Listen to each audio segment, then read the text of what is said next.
Hi, Anissa Coy here, and it's time for this week's Ask Anissa video column. And this week, the question comes in from Anne Marie out of Edgewater, Florida. And here's what Anne said. Hi, Anissa. We have just purchased a building where we will have plenty of room for our contents division, and I am attending your Preparing to Respond presentation on October 2nd on contents cleaning, but we're actually looking at equipment right now. So we've been talking with a supplier, and he's given us some suggestions of packages to start with. I'm wondering, if you had to do it all over, just breaking into contents, what would you suggest for a start out contents cleaning system? We are also looking at laundry equipment. I appreciate any help that you can give me, and I'm looking forward to meeting you in October. Well, awesome, Anne-Marie. I am really looking forward to meeting you too. And I'm happy that you're gonna be there at the workshop with us in October at Preparing to Respond. So this is such a huge question, Anne-Marie, and I get asked this all the time.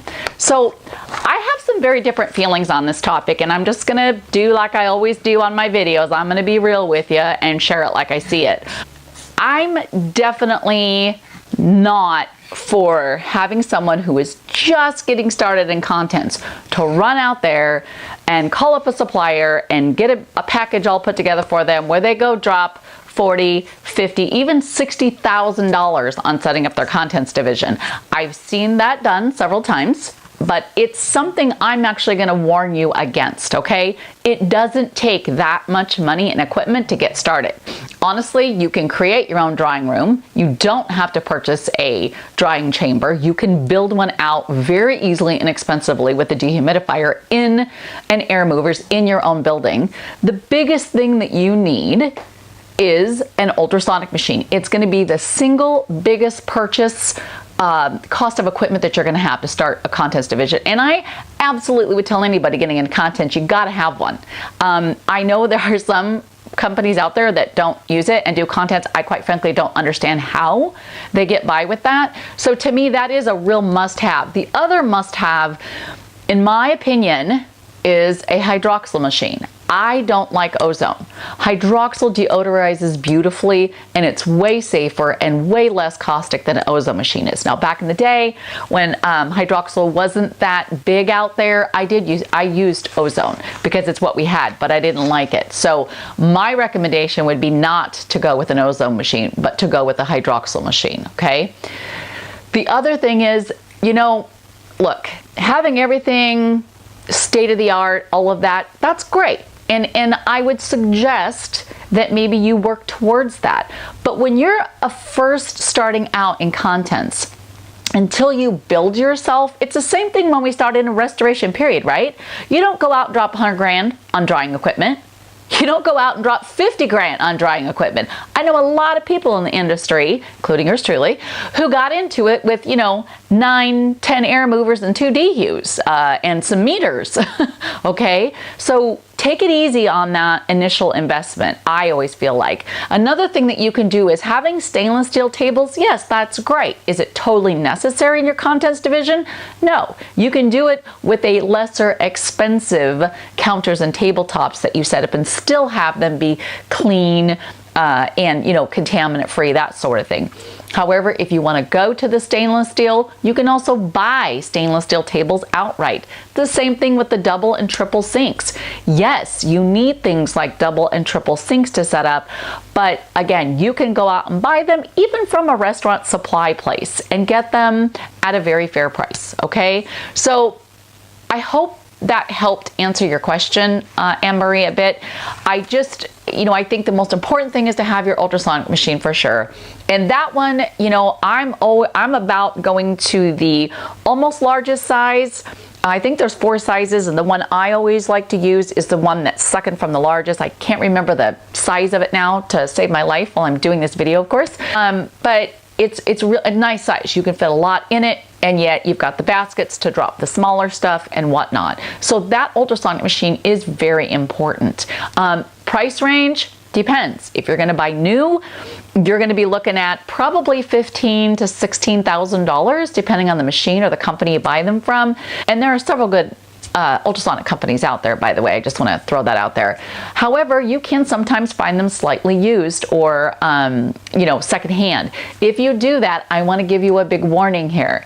Make sure that ultrasonic machine is where you can plug it in and fill it up with water and turn it on. You want to make sure that the heater's working and that the cavitation is definitely working good. The other thing is when you show up to look at this machine, don't fill it with water right away. Look at the machine. Hopefully it's been sitting there covered and empty. If it's been sitting there with water in it, that's not a good thing. And if the inside of that machine, look at it. Is it dirty inside? Because that will kind of give you an idea of how well the people using the machine before you took care of it. So that might be a little bit of a, thing for you to watch out for, but definitely you want to start it up.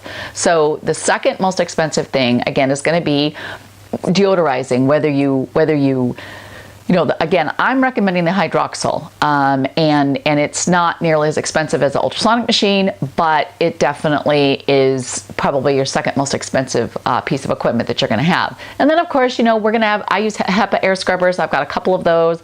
I've got a couple air movers, and 2 small dehus that I use in my drying room and stuff. So you're going to have some, different equipment like that. But again, this isn't $50,000. This isn't even $30,000 worth of equipment that you're going to need to set up, all right? So I just want to caution you about running out, breaking the bank.